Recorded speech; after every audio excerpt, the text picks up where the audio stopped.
ኦኬ እነዚህ ስድስት ነገሮች ምን እንደሆኑ እንገራችሁ። ይህን ቪዲዮ ከሰራው በኋላ አንዳንዶቻችሁ ተወዛግባችኋል፣ አንዳንዶቻችሁ ደግሞ ተበሳጭታችኋል። ምን ያገናኘዋል ከኛ ህይወት? አንዳንዴ ደግሞ ታበዙታላችሁ፣ ለምን ታስጨንቀናለህ ምናምን የሚል ኮሜንት ሰጣችሁ ነበረ። እውነቱን ለመናገር እኔ እንዴት እነዚህ ነገሮች አታውቁም ብለህ ታስባለህ ብላችሁ እንደውም የምትሰድቡኝ ነበር ይመስለኝ። አብዛኞቻችሁ እነዚህ ነገሮች የምታውቁ ነበር ይመስለኝ። የምሬን ነው። ግን አብዛኞቻችሁ እንደማታውቁ ተረድቻለሁ። ስለዚህ እነዚህ ስድስት ነገሮች ምን እንደሆኑ እነግራችኋለሁ ማለት ነው። አንደኛው አርፒኤም ማለት ነው። ሶሻል ሚዲያ ላይ ቪዲዮ በመስራት የምታገኙት በ1000 ቪው የሚከፍላችሁ የዶላር መጠን አርፒኤም ይባላል። የመጀመሪያው እሱ ነው። ስለዚህ ሶሻል ሚዲያ ላይ ቪዲዮ በመስራት ገንዘብ እንዴት እንደሚገኝ የምታውቁ ቢሆን ህይወታችሁ ይቀል ነበር። አንደኛ።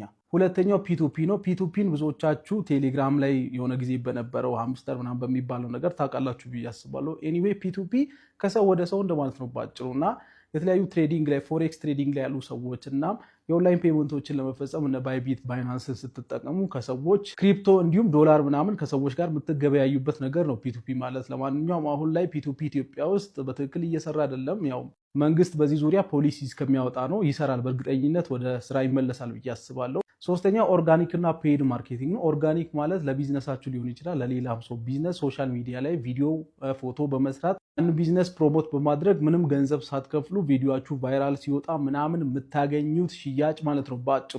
ፔድ ማለት ደግሞ ቡስት ማድረግ ማለት ነው ባጭሩ።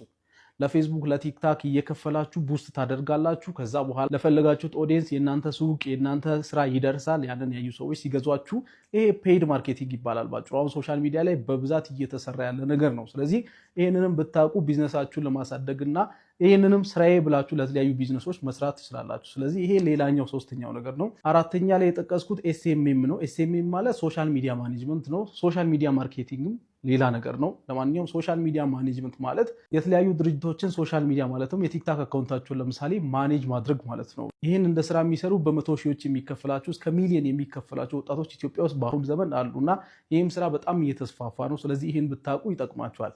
አምስተኛ ላይ የጠቀስኩት H264 ማለት እንግዲህ የቪዲዮ ኮዴክ ፎርማት ነው። ስለዚህ ቪዲዮ ኤዲተር የሆነ ሰው ማንም ያውቀዋል።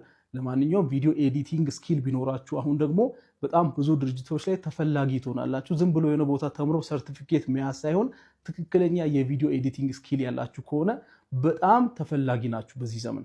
ስለዚህ ቢያንስ ከነዚህ ከአምስቱ ውስጥ አንዱ ስኪል ቢኖራችሁ በዚህ ዘመን ህይወታችሁን በጣም ነው የሚያቀለው። ይህንን ለማለት ነው። ስድስተኛ ላይ የጠቀስኩት እንግዲህ ኢንተርኔት ነው። ኢንተርኔት እነዚህን ሁሉንም ነገሮች ለማወቅ ትምህርት የምታገኙበት ቦታ ነው። ስለዚህ ኢንተርኔት ላይ ሰርች በማድረግ ብቻ መማር ትችላላችሁ በአጭሩ። ስለዚህ እነዚህን ስድስቱን ነገሮች ብታውቁና ብትጠቀሙ ህይወታችሁን በጣም ያቀላሉ። በጣም ብዙ ወጣቶች እየሰሩ ነው። አሁንም የሚነግራችሁ ሰው ስለሌለ ነው እንጂ እነዚህ ነገሮች ሲጀመር ማወቅ ነበረባችሁ ብዬ ነው የማስበው።